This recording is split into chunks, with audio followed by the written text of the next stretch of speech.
Hello and welcome back to the Eagle-Gryphon Games vlog, and this week I'll be announcing an upcoming Kickstarter for two Mike Fitzgerald designed games, with a trick-taking game, Faux Diamonds, and for baseball highlights, the dice game, followed by an interview of Mike. Then a sneak peek of Route 66 The Mother Road, which is an upcoming Sid Saxon game that's inspired by two of his previous titles. We'll then take a look at a new release of a golf game called Mulligan and give you a quick overview of Heir to the Pharaoh and the Eggs from the Vault segment. And then we'll finish it off with a game giveaway. But first, let's update you on the Kickstarter of Illumination and the Road to Canterbury that launched last week.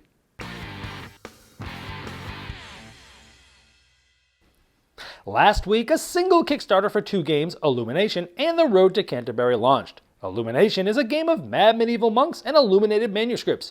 You and your opponent are monks competing to become the new head of the scriptorium. You do so by illuminating manuscripts with elaborate religious artwork. In The Road to Canterbury, you play the role of a medieval pardoner who travels the road to Canterbury tempting pilgrims with the 7 deadly sins, and then pardons these sins for a fee.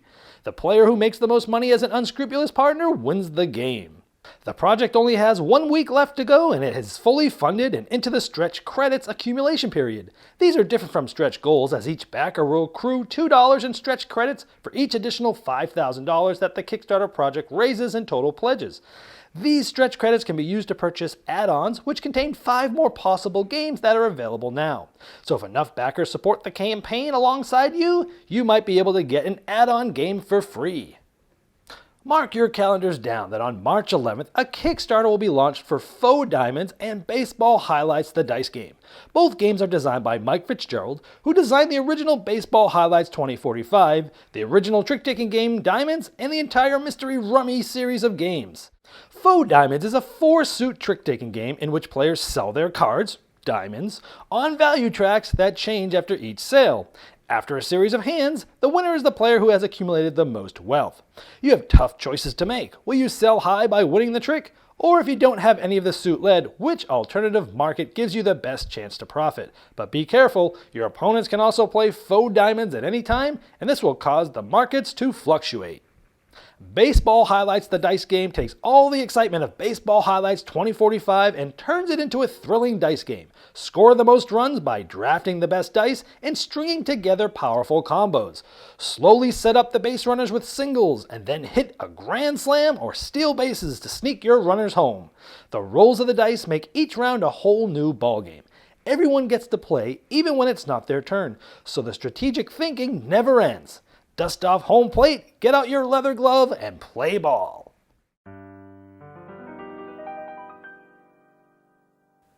Today, we'll be interviewing Mike Fitzgerald, who's designed over 85 games, including the Eagle-Gryphon Games titles, Wyatt Earp, the Mystery Rummy Series games 1 through 5, Baseball Highlights 2045, Football Highlights 2052, and Baseball Highlights Spring Training. Without further ado, let's welcome Mike Fitzgerald.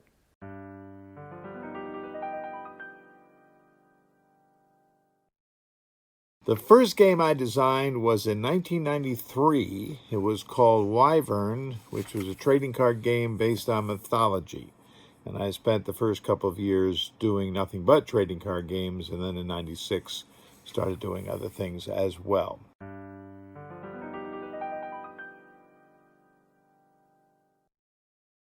Well, it's kind of like what inspired me to make Baseball Highlights 2045. There was nothing like it in the hobby market. I wanted to do a game that could work as a good two-player game, but give you the feel of playing baseball. And over the process of the 5 years it took me to design that was quite a challenge, and I did have to leave a lot of real baseball behind, which turned out, I think, to be fine for the game itself. There are a lot of simulation games out there, and they're great, but this is a different itch that this scratches. So when that was done, and I see how well it did over these 5 years it's been out, I thought about a dice version once the roller rights arrived, and people were being very creative in what they do with roller rights, and I started thinking, is there something I could do?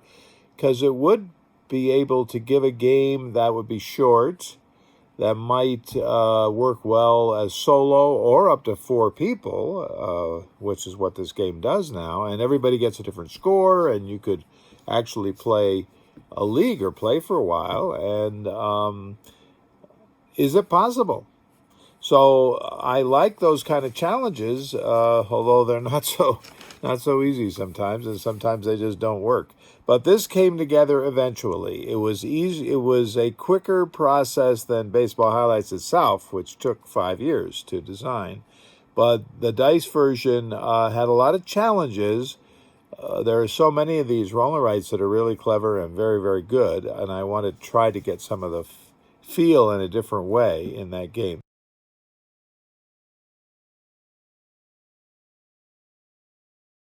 Well, of course, with diamonds and now faux diamonds coming out, I've had some experience designing, and of course, I love playing trick-taking games.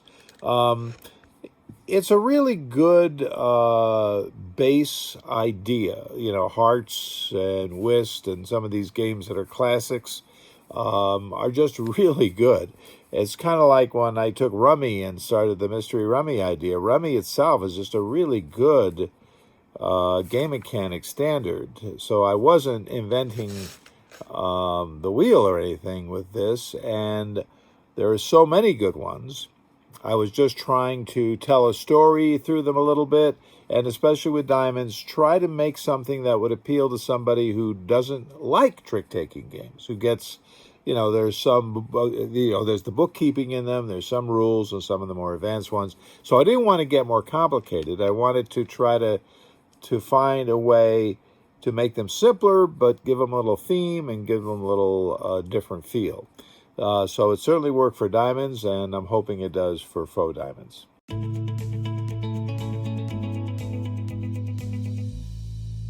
Sid Sackson is thought by many to be the greatest American-born game designer. In 1974, he designed one of the very first roll-in rights and called it The Great Races. In 1980, he designed the classic Press Your Luck game, Can't Stop. Eagle-Gryphon Games has integrated the Great Races and Can't Stop into Route 66, the Mother Road Edition. Its publication will be a few months from now in 2021, celebrating the 101st anniversary of Sid Sackson's birth.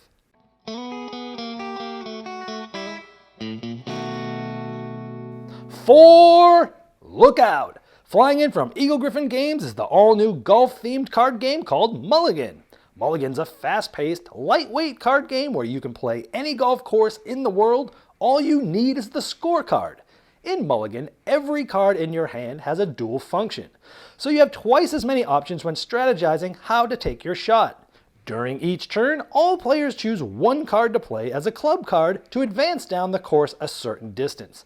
Next, everyone chooses another card to play as an action to either help out their own shot or play hazards on their buddies, like making them slice or land in a sand trap.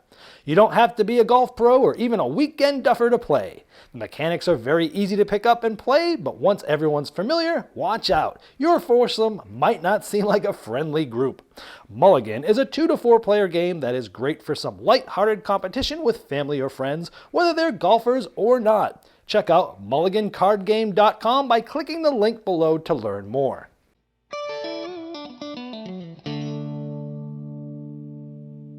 Heir to the Pharaoh is a cunning game of cats, dogs, and quarreling gods in the sands of ancient Egypt. One of you will play as Bast the cat and the other is Anubis the dog, and you're both trying to claw your way to victory by trying to be the heir to the Pharaoh. The game lasts 8 rounds. Each round you'll go through a bidding phase where you're bidding over the different gods to use their powers, and the second half of each round, which is the actions phase. Players will bid in secret, and the highest bidder will take this card and be able to use this god's power in the action phase. And each round you'll end up bidding through successive gods in the stack. Once all the gods have been won by bidders, each player in successive numbers in ascending order will end up activating those gods' powers, like placing this round's monument token and standee, and if you gather one of the animal magic tokens, and these give you special secret abilities during bidding, like exchanging your bid with that of your opponent, or revealing your opponent's bid and being able to change your own bid. Another god's power allows you to change the ownership of this monument and reorient where it's pointing, because at the end of the game, you get points equal to this. 3 points for this obelisk if it's pointing to the pyramid. You'll also gain points at the end of the game for each monument that you own, where the arrow points to another monument. You'll get the points from that monument it's pointing to, and all of them it's pointing to. Another power allows you to gain the monument card for that round. And at the end of the game, you'll get 1, 3, 5, or 7 points for having set collection of the same type of cards. One power allows you to place your disc on the sun for that round, giving you a point then, but your longest unbroken chain of these gets you double points at the end of the game. The one who won the least amount of these gets to swap their bidding cards with the other players played that round, helping you gain their powerful cards. Each round you'll be playing a bid card face down next to the Pharaoh, and the one who has the higher bid card amounts gets the points of where the Pharaoh is, which escalates as the game goes on. And you're also trying to have the most pieces of the pyramid there to get 7 points in the end. If it's tied like this, whoever gets on top gets it. So you'll need to bid secretly, guessing what your opponent's going to do. Building pyramids, building monuments, getting them lined up in the right spots to try to be the next heir to the Pharaoh. Heir to the Pharaoh is for 2 players, ages 10 and up, plays in 45 minutes to an hour, and designed by Alf Siegert. I just showed you a quick overview of Heir to the Pharaoh, and you can win your very own copy. One of these will be given away, and all you have to do to enter is simply subscribe and comment below. That's it. Now when commenting, we encourage you to let us know your favorite segment of the vlog this week and what you'd like to see in future vlogs. Now you have 1 week from when this video is launched to enter. Well, I hope you enjoyed this week's Eagle-Gryphon Games vlog, and you can click the playlist link below to see all the past vlogs, and we'll see you next week.